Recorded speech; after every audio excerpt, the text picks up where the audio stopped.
Patay nito. Nanay Marcosa. Nanay. Ang tatay, ano? Paano ba patay yung gano'n ikaw?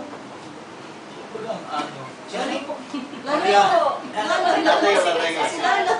Lolo! Si Lolo, ano? Ama. Ama niya. Ang kapatid mo? Yan. Kapatid sila. Kapatid si Ama. Ay! Tiyahin ko. Kaya nalabas ko, may kain pa. Pero kaysa ama, Sila magkapatid. Kaya na kayo magkapatid. Dalawa lang po, si Kuya. Kasi anak ng lolo ko. Hindi kapatid ni Mara Cesar sa ano? Sa ama. Ano ang pangalan? Ano pala yung... Yung ano? Bata ko pa na ano. Kasi nanay ko. Si Ninong Louie. Louie Cantaleno. Represent lang. Ay po ang proxy. Ay po magpapakingkin. Lamberto Manzano. Wala ko po. Tama? Napoleon Roberto Briñas II. Tama? Saan magagaling ito sila? Kuyaw. Ako yung traffic sa expressway. Kaya ko lang mag-yan. Emerlito Cuello. Ay. Leticia Tangcampo. May isa pang nandito. Lourdes Cantaleno. Wala po. Roxylene. Nasa kanila po. Pero nagpadala na nito. Donato Dehara. Wala po po. Si Laila Arbino. Arbino? Yung ano ko. Yung late husband. Laila Arbino. Cesar Marquez. Sheila Abitria. So yun ang lang dito. Si Sheila, si Cesar, si Delilah. Donato Iwala. Ay, wala po sa nila. Dito po. Lamberto. Lamberto Manzano. So wala yung Louie Cantaleno, Napoleon Briñas, Emelita Puello, Leticia at saka Lourdes. Yung Leticia Tantang mo. Pero kasi ikakasal ng 11. Kaya hindi naman pwede natin hintay-hintayin pa. Siya.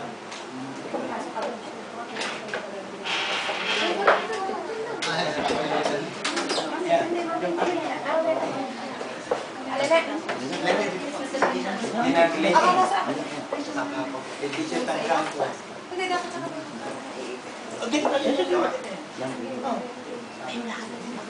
Kuya, Meron na itong... ito pala ano? Dito. Okay, so magandang umaga po sa inyo lahat. Dito po tayo sa pag-iisang dibdib ni Rodolfo Valentino. Anong pangalan mo sa iyo? Kumpong. Mary Andra at saka si Mary Andrado. Ano? Mean. Okay. So parang nasa gusto ko naman sila. Pero ganun pa man po, ay nais ko rin malaman sa mga naririto. Sa silid na ito, kung meron man tumututol, kung hindi matuloy ang kasalan ni Ompong at saka ni Mean. Sa side ni Ompong, wala pong natutol, kay Nanay Marcosa, kay Kuday, kay Kapayag na. Sa side naman na Mean, kila Tatay Cesar, walang problema. Hindi na, imik. Okay.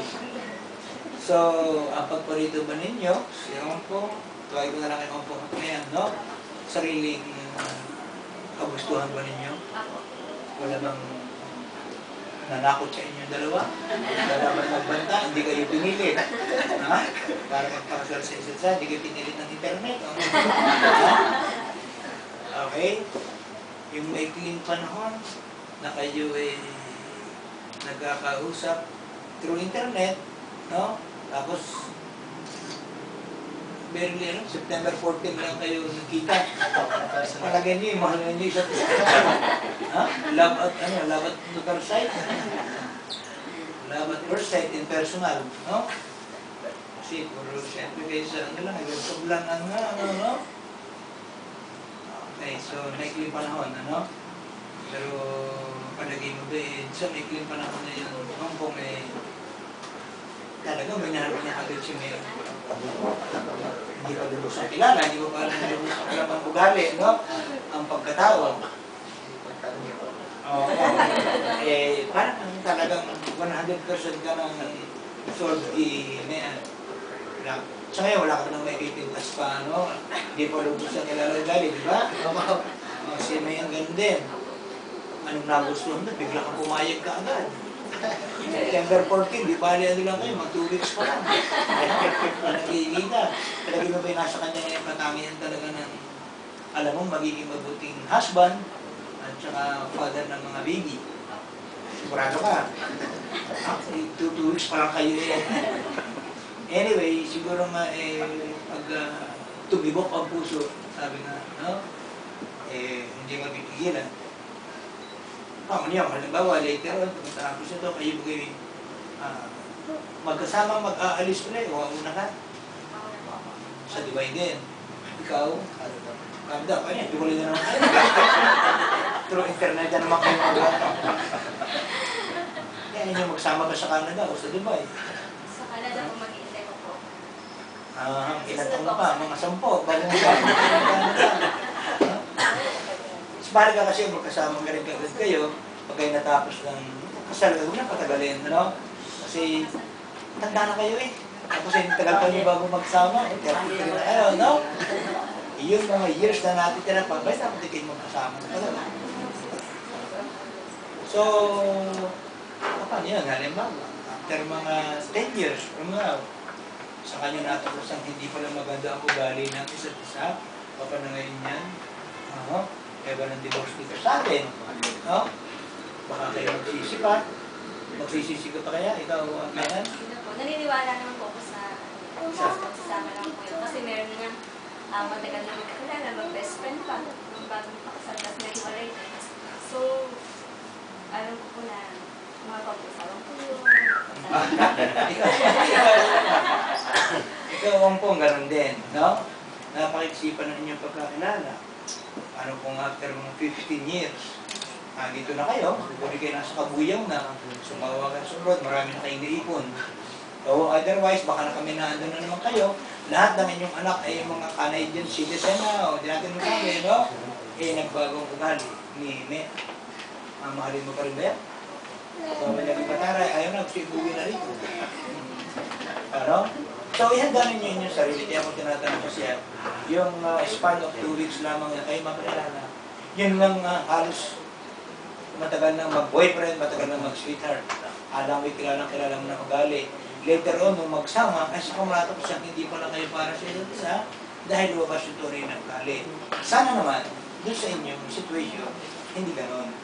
Pero just in case, at may matuklasan kayong hindi magandang ugali, hindi magandang asal, sino man sa inyo, try to love it also. Di ba, pag minahal mo ang isang tao, minahal mo na rin ang kanyang kamalian, ang kanyang kasalanan, ang kanyang asal, lahat. Maging sino ka man, basta't mahal kita. Ha? Di ba, madalas natin dinig. Basta, hindi lang patawaran. No? Mag-a-adjust na kayo kung ano man. At kung nakita niyo, kung masyadong mali, o masyadong masama naman, kung meron man, asal at ugali, kayo na rin naman correct mo. No? Anyway, you will be living on your own, wala na kayo sa mga magulang ninyo, tinanay, wala na pareho, si kuya na lang, tapos nanay naman inaan dito, no? So, kayo na bahala sa inyo. Sa ilis, yung dalawa, try to adjust. No? At sa tingin ko naman, yung edad din nyo yan, lalo si Hong Kong, tapos na ang pagkabinata. No? Marami ka naging girlfriend. Wala. Huwag na, hindi na sabihin kong ilan. Mali pa tayo, no? So yung layaw, sabihin natin, lifestyle ng pagkabinata, na-teach mo ka, sigurado ka, minsan-minsan, gano'ng kadalas yung minsan. No? Kasi hindi naman masyado, hindi maganda sa katawan, walang buting idudulot ang pagsusigarilyo. No? Yung iba, sabi, Nawawala ang tense, ang tension, nare-relax. Pero walang buti